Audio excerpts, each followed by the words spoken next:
Добрый день, вы смотрите телеканал РБК, меня зовут Жанна Немцова.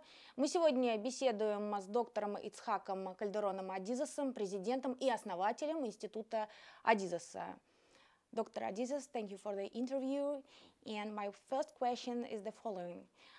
I have read lots of research reports on Russian companies, and many analysts cite lack of corporate governance as the major risk for Russian companies. I would like to ask you, because you have communicated with Russian managers, what are the reasons for the problem? Why do Russian companies lack corporate governance and good corporate management? First of all, we have to define the word governance. What does it mean, corporate governance? Which means how decisions are being made and controlled. Usually governance in another country will be that you have board of directors who actually controls the president, and the president of the company has to report to the board of directors. Then top management reports to the president, etc., all the way down to the hierarchy. I think the problem with lack of governance is that presidents of companies are very strong in Russia and really very hierarchical, very autocratic, very elitist. And because of that, you also have a lot of private ownership with the oligarchs. And what happens is that the board of directors do not really play a major role. In many companies, the board of directors are composed of people from inside the company. So if you are reporting to the president and now sitting on the board of directors above the president, the chances you can control somebody who's controlling you are zero. So basically what you have a system here where the companies are not controlled by their board. That is a lack of governance that we are talking about. And what are the ways to resolve the problem? Well, what we have to do is to professionalize management, professionalize the companies. They really run like a mama-papa store, like a little store. One guy running the whole show, one running the company, but it's not anymore a little store. This is a very large company. But they're still running it like it's a small company. So you need to make it professionalized, A, and B, to remove some of the hierarchy, to make the board of directors stronger. How to solve it? My strong recommendation will be to start training of board directors, to train board of directors. We need to train them. We need to develop management, how to manage board. What is the role of the board? How often should it meet? How do they give them the report? And what power do they have over the manager? Today, still management and ownership is very close to each other. That's why it's run like a mama-papa store. Does the development of business education in Russia help reverse this situation with bad corporate governance? So you recommend training as the main factor that could enhance the quality of management? I don't think it's the main one. The main one is to remove the autocratic style of leadership. I am God and everybody else is nobody. And that makes the board of directors weak. So never, if you don't change that culture, no matter how much training you will do, it will not work. So we have to change the culture of autocracy. Then also train the board of directors. Then the chances might we work together. Yes, you just mentioned the word culture, and it is Russian culture, what you are talking about. And in your book, Managing Corporate Life Cycles, you said that it is a bad practice to promote people not due to their professional skills or quality, but due to their connections or due to their ability to get on well with people. But in Russia, people who are promoted, managers who are promoted, these managers many times at the most they have a good relationship with top management, or they have powerful relatives and things like that, and it poses a great danger to the progress in Russia Do you think this could change with time, and does it pose a great obstacle for the progress in Russia? Yeah. I believe the Russian culture, again, does not have much A in my methodology, PAI. A meaning systems, order, administration, following rules, law. Compare this to the British. They have a lot of A. They immediately stand in line. Nobody breaks the line. Everybody knows. When they drive in the lane. Nobody crosses the lane. In Russia, nobody stands in line. Everybody's trying to pass everybody. Everybody's driving like this. There is no administration, order, systematization in the culture. And until you get that, if you don't have that, a system, then you have to rely on loyalty by bloodlines, or whom do you know, and who is member of the family, and who is a friend. You run it like a family, because you have to rely on family for trust. In America, you don't need family for trust, because you have a system. There are budgets, there are controls, there are systems, order. So I don't have to rely on family connections for trust. Here you have to rely on that. You have to rely on people. So the solution is not to prohibit it. The solution is to systematize and professionalize the companies. When they become managed professionally, budgets, controls, systems, appraisal systems, evaluations of people, paid by performance, then I think reliance or connections will be much less. But in many Western countries, people rely on their family connections. For example, take Italy as an example. So family means a lot. For the same reason. In all countries, my experience is when they rely on Mexico, when they rely on that, is because they don't have a system. So if I don't have a system, I don't have budgets, I don't have controls, I'm going to hire only people I trust to run the work for me in the company. So that is the reason. So if you take Russian economy, if you look closely at the Russian economy, you will see that the main economic players are state-owned companies. So could a state-owned company be effectively managed, taking into account that there is little economic-driven motivation? They don't have to capture their market share, they have it, they don't have any competitors. And I know that you consult some state-run companies, so probably some of them are more effective or less. I don't like to see business institutions join other institutions, like business and church, Middle Ages, no good. Business and political parties, no good. Business and government, power, no good. Why? Because it will prohibit others to join. There will not competition. It will be very difficult to get competition. How do you compete when the government has a power and they own the company? They're not going to let you in because they own the company. So I think it's not good. The theory is not good. It's not good to have state-owned enterprises. The more publicly owned, the better. Government should pull its fingers out of running the business world. The role of government should be more of integration, law and order, support, not of running the economy. Because if they run the economy, there will be very little competition, and then it will be political appointments, not how good you are as a manager, but whom do you know and what is your political connections, which makes the business not run very efficiently. So, and are there any examples of successful state-owned companies in Russia? In Russia, I don't know. For example, Sberbank.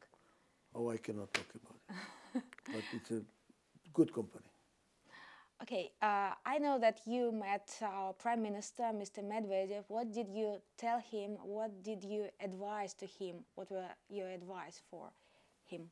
What I told publicly at the Sochi Forum is it's not going to be achieved by doing a Skolkovo, a little island in the ocean of bureaucracy and no lack of innovation. And it's not going to be achieved through more training people. What we need to do is to change the culture again. The Russian culture is a lot of it based on fear, because you never had democracy. You always, history of Russia has always been strong leadership at the top. But the extreme was during the Soviet era, and I think it's in the memory of the people. In the memory of the people is fear, not to confront authority, not to with trouble, because you will get into trouble. And fear is one reason, is because of history. The other reason for fear is that there are so many laws and so many new laws, and when the country is in change, not only Russia, other countries, there's a lot of change, there's a lot of legislation and so many laws, they might be conflicting, overlapping with old laws. The end result is people start believing that they don't know whether they're violating some law that they don't know about. And so if you're an entrepreneur, you have to be very careful, because if you cross somebody in government, they can always find something bad about you and put you in prison. So people are afraid. So if you take fear as a dominant factor in management in Russia, then the result is people will not innovate, because you don't innovate in fear. To be innovative and entrepreneurial, you need to feel safe. You need to feel that you can do it, and if you make a mistake, not a big deal. That's not the culture here. So we have to change the culture if you want to get innovation, if you want to get entrepreneurship, and not just creating some examples of Skolkovo. How to change the culture? It's Well, a sure. very challenging issue. Sure. Well, I have two suggestions. One is, and I wrote about it in a blog, which I sent to Mr. Medvedev. I believe that you have to confront the experiences of the Soviet era and to make them explicit, not to deny them. You see, if you're a parachutist and you jump from an aeroplane and your parachute doesn't open up to the last minute and you go into a tremendous fear, you know what they do? They put you immediately on a plane and make you jump again. I believe that in Russia, you're not confronting the experience of the Soviet era. It is kind of a denied. Let's not talk about it. It's being hidden. Like you have this Gulag museum in Moscow, the most dilapidated, broken down, dirty, terrible museum. No, it should be the biggest museum, and every student must go from elementary school to the museum to see the atrocities of the Soviet era in order to clean the consciousness of people. And when you clean it, there will be less fear. Right now, it is in the subconscious, but nobody talks about it. But it is there. And the other one is to debureaucratize the government. Because as long as there is all this, somebody in the government should be a big ministry for debureaucratization. I would even say it should be first deputy prime minister for debureaucratization. Take all the ministries and find out how to clean up the bureaucracy, how to make it faster, simpler, to get permits, everything to work, to bring sunshine to the system. And when you make the system transparent, there will be less corruption, A, and B, there will be less fear. So this is how you change the culture. So speaking about the Soviet Union, I would tell you, probably you know it, but we have 5 or 6 years ago, maybe more, we have adopted the Soviet hymn as the national hymn of Russia. So we do not confront our past, but we like our past. But you see, that's what the danger is. Because human mind has a very good quality. It is, they forget the bad things, remember the good things. It's called nostalgia, you know? Yes. And people increasingly becoming nostalgic about the Soviet era. That's when Soviet Union was a power in the world. That's when, you know, the songs and the Rodina, the Stalina, hurrah, hurrah, hurrah. There was pride, there was a strength. That's what people remember. So if you do not show also the bad part, nostalgia is going to win, but the fear is going to continue. You're analyzing companies and states from the perspective of cycles. And if you take Russia as a state, on what stage of development are we now? In my opinion, you've never crossed adolescence. You never developed an institutionalized system that enables you to run the system without a strong leader at the top. You don't have it. And that, in my theory, it's called the founder's trap, when always somebody has to run the show. Somebody has to run the show. So you're getting bureaucratized. So you're kind of a aging young baby. You're still young, but aging. Tough. You did not cross adolescence to get to prime. So that's what I think. You're inside the founder's trap. But could Russia become a competitive state? Could it be as competitive as other states like, for example, China or India? Of course, it's not good to compare these countries due to their difference in population, but do we have any real advantages to become one of the leading nations? Russia definitely has a human capital. You have extremely bright people. Oh my God, I mean, Russian individuals are impressive, really impressive. They're competitive, they're smart, they're intelligent, they're cunning, you know, fantastic people. The system is not good. So the system does not enable them to come to fruition. So will it be Russia be capable of doing that? Absolutely, but you have to change the culture first. You are taking part in the Gaidar Forum. You are going to make a speech at the Gaidar Forum. What is your main message for Russian business elite and for Russian political elite? Because many people are going to take part in the forum. It is what I just said so far, with a little bit more. I'm going to show logically that how to handle change. And the world is changing all the time. And those that do not catch up with the change are going to be left behind. That's why Gorbachev said we need to change, and look what happened. The Soviet Union fell apart. You need to change, but you have to change smart. You have to change correctly. Otherwise, you'll be left behind. And what does it mean to change correctly? I'm showing in my lecture that you need to get away from autocratic, singular, manager is God syndrome. That does not work anymore. The analogy will be if you have a computer problem and the problem requires more power, you go to a bigger computer, bigger computer, bigger computer. Today we don't go to a bigger computer. Today we go to a network of computers that communicate between themselves and they have more power than a big, smart, big computer. You're still going with a model of bigger and bigger computer and you're getting stuck. You need to democratize management. Democratize management. I'm not saying democratize the country. Different question. Democratize management of the companies. Open the system for people to participate and manage. Or the analogy for medicine will be the head has to listen to the body.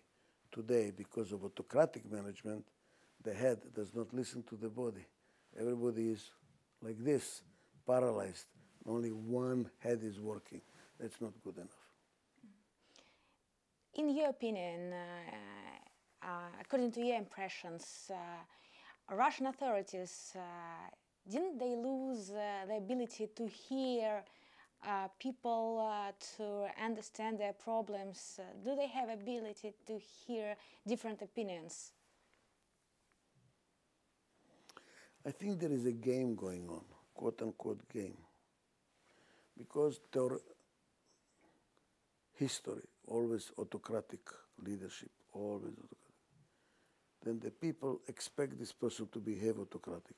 If he does not behave autocratic, the thing is weak. So he has to play the game. He has to play their expectations, and they expect him too. So we are going back and forth. Sisamak, you don't speak, and I don't speak because you're the leader. We have to break the cycle. We have to break the cycle. And I believe the manager that will break the cycle will be extremely successful. Because you have Alibaba's cave here.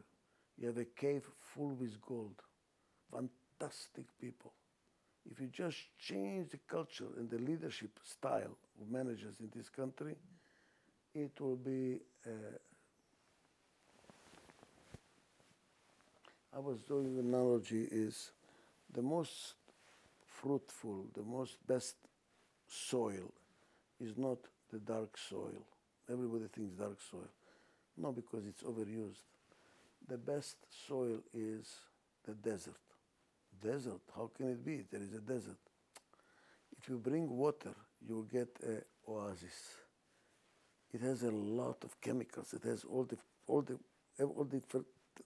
the elements, minerals are there in the desert. Never used.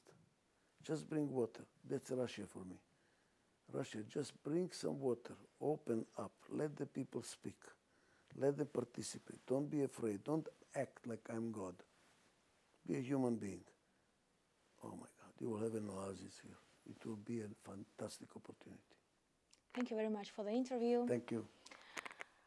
Вы смотрели интервью с президентом института Адизеса, доктором Ицхаком Кальдероном Адизесом. Беседовала Жанна Немцова. Оставайтесь на канале РБК.